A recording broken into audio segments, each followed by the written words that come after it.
Hi friends, ఇప్పుడు carrot చూద్దామా. దీంట్లో నేను ఇందాక చెప్పాను కదా సాంబార్ ముక్కల కోసం చూస్తున్నాను అని.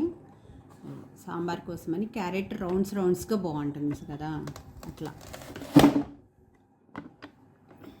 ఇది లావుగా ఉంది, ఇది ఎట్లా కట్ అవుతుందో చూద్దాం. ఇందాకటివి సన్నగా ఉన్నాయి కాబట్టి అవి అట్లా అయినాయి, ఇవి ఎలా అవుతాయో చూద్దాం. అబ్బా, ఇంత ఈజీగా అయిపోయింది.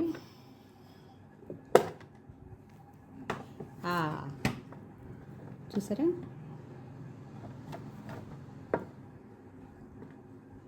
అది మధ్యలో ఈ బ్లేడ్కి మధ్యలో ఇది కూడా ఉందన్నమాట, ఇంకో బ్లేడ్కి.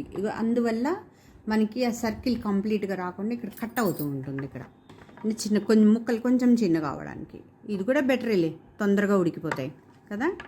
అలాగే సలాడ్కి కూడా బాగుండేట్టున్నాయి. ఇగో చూసారు, చిన్నది పెడితే కరెక్ట్ రౌండ్ వచ్చింది. సలాడ్కి కూడా బాగుంటాయి ఇవి కదా. Thank you.